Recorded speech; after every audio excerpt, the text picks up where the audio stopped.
Before Migos' album Culture would debut on Billboard in the #1 spot, tracks like Bando, Look at My Dab, Hannah Montana, Fight Night, Handsome and Wealthy, Versace would put Migos on the map, where they collaborated with Riff Raff, Young Thug, Gucci Mane, Rich Homie Quan, Drake, and Justin Bieber. On the low, take a famous girl that way, then no paparazzi. Before Donald Glover gave them a shout out while accepting a Golden Globe, calling them the Beatles of this generation. A cab driver out in Kenya decided to get this before their famous image detailed onto his car. Which is truly remarkable. This show has come a long way. So of the Migos, back in 2010, they were living in a bando, which for my white viewers is an abandoned house, where they would cook and sell crack. The place didn't look all that bad, and it appears they had a pretty dope fish tank that must have come with the place. Here they sharpened their skills as rappers, and their living conditions birthed inspiration for their breakout hit, Bando, which first got them noticed by local DJs at strip clubs and nightclubs. The three Migos have known each other pretty much since birth. Quavo, the oldest, is Offset's cousin, with the two the same age, and Takeoff is the youngest. He's also Quavo's nephew.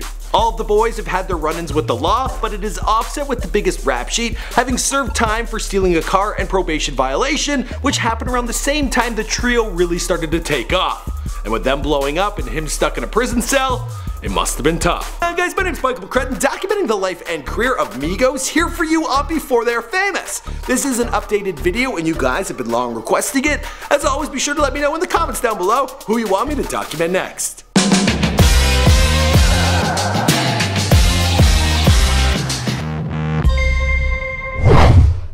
Born and raised in Athens, Georgia, and later moving to nearby Lawrenceville, Quavo born Quavacious Marshall on April 2nd, 1991. Offset born Kiari Cephas on December 14th, 1991, and Takeoff born Kershnik Ball on June 18th, 1994. Takeoff, you had no choice but to get rich. Your last name Ball for real? Yeah. Did you ever want to use that as your rap name? Nah. They grew up extremely close, with Quavo's sister being Takeoff's mother and Offset their cousin. There was no father figures around, with Quavo's father passing away when he was just 4. Takeoff and Offset's respective fathers abandoned them when they were young, and it was Quavo's mother who would often look after all three boys, supporting them with her work as a hairstylist. We always been together as one. We was rapping in the basement, in Mama's basement. Rap became an interest for the boys early on, with local legend Gucci Mane being one of their faves, also Outkast and Hot Boys. It was Quavo and Takeoff who first started rapping before even hitting their teens. Quavo began recording under the name Crunk Boy by the 8th grade, making CDs of his music and passing them around class. It wasn't just music that Quavo was into, he was also a promising athlete. He was once a starting quarterback for the Barkmar High School Patriots at Lil Burn. Takeoff had started making beats and developing rhythms in the 7th grade, but didn't start taking music seriously till 2011. Him and Quavo would work together under the name Polo Club back in 2009. That's when all the polo was out. Everybody was wearing the polo in Atlanta, and all that was going on. That was like when we was like in 8th grade.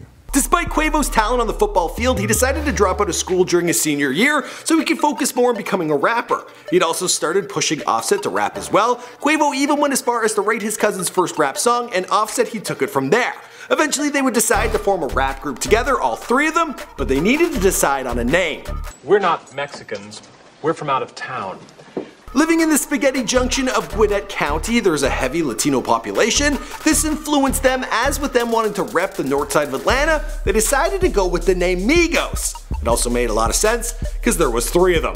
The Three Amigos!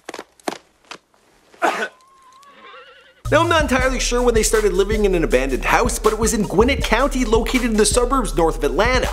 According to their lyrics, the bando has boarded up windows, and there they would cook crack cocaine, which they would sell. Now, I'm not saying just because it's in their lyrics it has to be true, but the boys never denied that they were making money doing illegal things. The studio in the house, they began producing CDs, which they would take to the clubs and push their tracks on the DJs. One of their childhood friends, DJ Ray G, was happy to help them out, but other DJs who needed some convincing, the boys would buy them a few drinks. It was around this time Offset picked up a charge for stealing a car, but we'll get more to that a little later in this video. This was an exciting time. The Migos were getting a name for themselves in Atlanta. Clubs like Mansion and Obsessions would play tracks off their first mixtape, Jug Season, released on August 25th, 2011, and their follow-up, No Label, dropped on June 1st, 2012. Once No Label's Bando became a local hit, it caught the attention of well-known Atlanta producer and longtime Gucci Mane collaborator, Zaytoven, who I need to make a before their famous video on, like ASAP. After they were rubbing shoulders with the likes of Drake and Gucci Mane, they bumped into Drizzy at Atlanta's Hot 1079's birthday bash, and he started naming off songs to their tracks that he had listened to. Gucci Mane brought them into his studio for about 6 weeks and had them record a mountain of material. He offered them a contract through his 1017 Brick Squad label, but they turned it down and signed instead with Quality Control Music. Man, they Keval stunt, man. We got down just let this show about the, you know what I'm saying, on the way to the glow, you know what I mean? Don't get no sleep around that bit, man. Migos team. In 2013, Migos released their single Versace, produced by Zaytoven, which peaked at number 99 on the US Billboard Hot 100. The boys had sent the track to Drake, who liked what he heard and decided to release his own official remix of the song, which he performed at iHeartRadio Music Festival. Up and made it onto most lists as one of the best songs for 2013. The boys released YRN that year and received critical acclaim. All of a sudden, the members were being compared to Gucci Mane, Soulja Boy, and Future, but as a group. They were getting nominated for BET Awards, they would drop more mixtapes. All in all, things were going good. They bought their mom a house and were touring all over the place. But as the old saying goes, the more money you make, the more problems you get.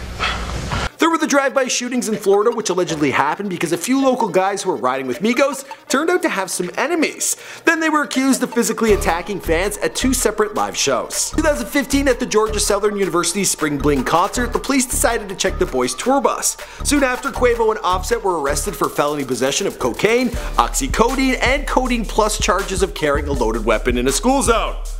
Yeah. Offset pled guilty to a probation violation, itself stemming back from his theft-related felony from 2011. He was sent to the slammer, but it didn't slow down the boys, and they released their debut studio album, Young Rich Nation. 2 months later, their single, Back to the Bando, started the dance craze of having everyone dabbing. 8 months in custody, Offset was released on December 4, 2015. The team was back together and got to work, putting out more great material. As for the rest of the story, well, you know the story because this is Before They're Famous. My name is Michael McCredden and we make all sorts of celebrity bios here for you on this channel. We've done Migos in the past, but now it's looking a little old and I thought I could do a better job. So here you go. Be sure to let us know in the comments down below who's next. Subscribe if you haven't. I'll see you guys in another video. Boom! Ah, I missed. Boom! Boom! There it is.